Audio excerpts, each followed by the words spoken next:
లావణ్య కుటుంబంలో విషాద ఛాయలు అలుముకున్నాయి. లావణ్య మృతి చెందిందనే వార్త తెలిసిన తర్వాత కుటుంబ సభ్యులంతా కూడా కన్నీరు మున్నీరుగా విలపిస్తున్నటువంటి సందర్భం కనిపిస్తోంది. ప్రస్తుతం మనం రైల్వే న్యూ కాలనీలో ఉన్నటువంటి లావణ్య నివాసంలో ఉన్నాం. భర్త రాజేష్ మనతో పాటు ఉన్నారు, సతీష్ మనతో పాటు ఉన్నారు. మాట్లాడదాం. అసలు మీకు ఎన్ని గంటలకు సమాచారం వచ్చింది, అసలు ఏం జరిగిందని చెప్పారు? రాత్రి 8 గంటలకి ఫోన్ చేసిందండి మా వైఫ్. చేసి పిల్లలు ఫోన్ చేశారు అడిగింది. చేయలేదు ఇంకా అంటే రైల్లో ఉన్నాం అనింది. అప్పుడు గోల గోల వినబడుతుంది. అంటే ఏంటి జనాలు ఉన్నారంటే 3 జనాలు ఉన్నారు, మన చేస్తాననింది. మన ఫోన్ చేయలేదు. రాత్రి 11:30కి మాకు చేసింది ఫోన్. అందరూ తప్పిపోయారా, ఎవరి పట్ల వెళ్ళిపోయాము, కడుస్తున్నాం, ఇప్పుడు అంతా కలుస్తాము, కంత ఆవిడ కలలేదు, కంత ఫోన్లు పోయాము, అవి ఫోన్ చేద్దాం కూడా ఎవరో ఫోన్ అడిగి చేసింది మాకు. చేసి నంబర్ ఇప్పుడు ఫోన్లు కూడా పోయి చేస్తుందో లేదో తెలియదు అంటే పోలీసులకి చెప్పి అనౌన్స్మెంట్ చేయండి అని చెప్పాను నేను. పోలీసులకు వెళ్తే ఎవరు పడిపోయి ఉన్నదమ్మా, హాస్పిటల్ తీసుకెళ్ళాలని చెప్పారట. అక్కడ హాస్పిటల్కి వెళ్తే చెప్పారు. అదంతా మాకు తెలిసినప్పుడు 12:30 అయింది రాత్రి. ఎంతమంది వెళ్ళారు? గతంలో ముందుగానే ప్లాన్ చేసుకున్నారా వెళ్ళాలని? ఎంతమంది వెళ్ళిన వారంతా మీ కుటుంబ సభ్యులు? 5 వెళ్ళారు సార్. మొత్తం మా అక్క, మా పెద్దమ్మ కూతురు, ఆవిడ అక్క అవుతుంది, అక్కిపల్లి మా చుట్టాలు 2, మొత్తం 5 వెళ్ళారు. అందరూ పెద్దవాళ్ళు. ఇంకా మా ఆవిడ చిన్నది, ఇంకా అంతానే లేదు. పిల్లలు ఎంతమంది? 2 పాపలండి. పెద్ద పాప 9th చదువుతుంది, చిన్న పాప 5th క్లాస్ చదువుతుంది. 2 ఆడపిల్లలు. పిల్లలకు తెలుసా? తెలియదు సార్, చెప్పలేదు. ఏం చెప్తాను పిల్లలకి. అంటే మిగతా లావణ్య గారితో వెళ్ళిన మిగతా వాళ్ళు ఉన్నారు కదా మీ కుటుంబ సభ్యులు, అసలు కారణం ఏంటి, ఎందువల్ల తొక్కిసలాట జరిగిందనే విషయం ఏమైనా మీకు చెప్పారా? ఏం చెప్పలేదు సార్. గోల గోల ఉండి ఏడుస్తున్నారు తప్ప వాళ్ళకి చెప్పలేదు. 2 ఉన్నది, 2 ఆడవాళ్ళు, మిగతా 2 వచ్చేసారట. వాళ్ళు ట్రైన్కి బయలుదేరిపోయారట. వాళ్ళు చుట్టాలు ఉన్నది అక్కడ. మా అక్కను మా పెద్దమ్మ కూతురు ఉన్నారు, 2 ఉన్నారు, ఇంకా ఎవరు లేరు అక్కడ. వాళ్ళు చెప్పలేకపోతున్నారు, ఏడుస్తున్నారు, అంతే, అన్నమించేం లేదు. గతంలో మీరు ఎప్పుడైనా వైకుంఠ ద్వార దర్శనానికి కానీ తిరుమల కానీ ఎప్పుడైనా వెళ్ళారా? లావణ్య గారు ఎప్పుడైనా? ఇప్పుడు వెళ్ళేస్తాం మేము. ఆవిడ ఎప్పటి నుంచి అడుగుతుంది, నేను జనాలు ఎక్కువ ఉంటానని వద్దండి అని. ఈసారి మా పెద్దమ్మ కూతురు వెళ్తున్నా కదా అని వెళ్తాను నేను. సరే ఒక తోడు ఉన్నారు కదా, ఇంతమంది ఉన్నారు కదా, నలుగురు వెళ్ళాలని చెప్పాను. వాళ్ళతో వెళ్ళింది. అదే లాస్ట్ అయిపోయింది. మరి అధికారులు ఎవరైనా మీకు సంప్రదింపు మీతో మాట్లాడుతున్నారా, ఏమైనా చెప్తున్నారా? చెప్పారు. గుమ్మరాజు గారు కూడా ఫోన్ చేశారు, పులిమేర కూడా ఫోన్ చేశారంట. నేను చూసుకుంటానని పంపిస్తామని చూసుకుంటామని చెప్పారు. అంతే.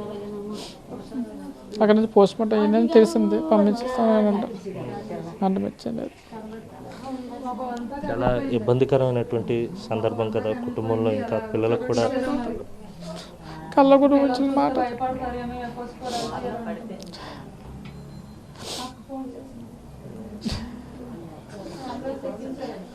మరికొంతమంది కుటుంబ సభ్యులు కూడా ఉన్నారు, మాట్లాడదాం. అమ్మ, మీకు ఇప్పుడు ఏదో ఫోన్ కాల్ వచ్చినట్టుంది, ఎక్కడి నుంచి వచ్చింది, ఏం చెప్పి? తిరుపతి నుండి అక్కడ నుంచి వచ్చిందండి. అంబులెన్స్ ఎక్కించారట. మరి ఎంతలా తొక్కిసారో తెలియదు కానీ ముఖం అంతా కమిలిపోయిందని చెప్తున్నారు. ఇంకా స్టార్ట్ అవ్వలేదు, స్టార్ట్ అవ్వగానే ఫోన్ చేస్తాము అన్నారు. అసలు అంతలా తొక్కిసలాట ఎందుకు జరిగిందంటే మీ ఫ్యామిలీ మెంబర్స్ కూడా ఉన్నారు కదా? ఒకసారి వదిలేశారట అండి. వీళ్ళు మొత్తం 5 మెంబర్స్ వెళ్ళారు. అందులో మా వదిన, అక్క, పెద్ద అక్క, వేరే వాళ్ళు ఒక 2, మొత్తం 5 మెంబర్స్ వెళ్ళారు. వీళ్ళు అందరూ ఒక దగ్గర ఉన్నారట. అంతమందిని ఒకసారి గేట్ ఓపెన్ చేసి వదిలేశారట. వదిలేగానే చెరో వైపు అయిపోయారట అందరూను. తిని పడిపోయింది, తిని మీద అందరూ తొక్కిసుకొని వెళ్ళిపోయారు. వీళ్ళు మా అక్క మీద కూడా పడిపోయారట. పోలీసు అతను ఎవరో చేపట్టుకొని లాగారట. లేకపోతే నా పని కూడా అయిపోను అన్నది. హ్యాండ్ బ్యాగ్, ఫోను 2 పోయాయి అక్కవి. తర్వాత ఎక్కడో ఉందగాల టోకెన్కి వస్తుంది అనుకుని వీళ్ళు చూసారట, కానీ రాలేదు. వెతికి అనౌన్స్మెంట్ చేయిద్దామని వెళ్తే రియా హాస్పిటల్ దగ్గర దెబ్బలు తగిలి వెళ్ళారు. అక్కడికి వెళ్ళండి అని చెప్పారట వీళ్ళకి. నేను చెల్లినండి, అదే వదిన అవుతారు, చనిపోయిన ఆవిడ నాకు. అక్కడికి వెళ్తే హాస్పిటల్కి వెళ్ళిన తర్వాత తెలిసిందట చనిపోయిందని. అప్పటి వరకు వీళ్ళకి తెలియదు. పెద్ద వయసు కూడా కాదు, సరిగ్గా 36 ఏళ్ళ వయసులోనే అనంత లోకాలకు వెళ్ళిపోయారు. పిల్లలు ఉన్నారు, చాలా కష్టం కదా. ఇంక 2 పిల్లలు ఉన్నారు, వాళ్ళకి ఏం తెలియదు. పెద్దదే 9th చదువుతుంది, చిన్న పాప 5th క్లాస్ చదువుతుంది. వాళ్ళకి ఇంకా ఏం చెప్పలేదు మేము. అక్కలు పెద్ద కూతురు ఉంటే వాళ్ళు బాజీ జంక్షన్ దగ్గర ఉంటున్నారు, అక్కడ పంపించాము. ఏం చెప్పాలో కూడా తెలియట్లేదు మాకు. ఇంకా వాళ్ళు ఇప్పుడు ఫోన్ చేసి చెప్తుంది ముఖం అంతా కమిలిపోయి ఉంది, అసలు ఎలా తొక్కేశారు ఏం అర్థం అవ్వట్లేదు అనేసి. సాధారణంగా ఫేస్ అంతా మారిపోయింది అంతా అనంట, మొత్తం అంతా కమిలిపోయి ఎలా అంటే అలా ఉందని.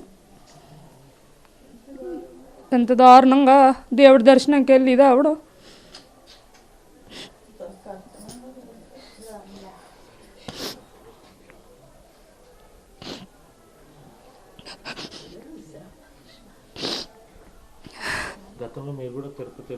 మామూలుగా వెళ్ళాం కానీ ఇలాగా బైక్ ఉంటుంది దీనికి ఎప్పుడు వెళ్ళలేదండి. నాకు ఇంత క్రౌడ్ ఉంటుందని నేను వెళ్ళలేదు, రానన్నాను. నాకు ఎప్పటి నుంచో కోరిక ఇలా వైకుంఠ ఏకాదశి అప్పుడు దర్శనం చేసుకోవాలని, అంత బాగుంటుంది అని అనేది. వదిన కూడా ఎప్పుడు వెళ్ళలేదు, ఈ ఇయర్ వెళ్ళడమే. వెళ్ళొద్దు అంటే వెళ్ళారు వాళ్ళు. ఏంటంటే దర్శనం అంతా సాఫీగా అవుతుంది అనుకున్నారు. పోలీసులు అందరూ ఉన్నప్పుడు చూడాలి కదండి, అంతమందిని ఎలా వదిలేస్తారు లైన్ నుంచి? అంతమంది జనం తిరుమలకి వస్తారని తెలుసు కదా, మరి ఎలా వదిలేశారు అన్నది వాళ్ళకే తెలియాలి. అంటే పై వాళ్ళ ప్రాణాలు కదా పోతున్నాయి, వాళ్ళకేం పోయింది లేదు కదా.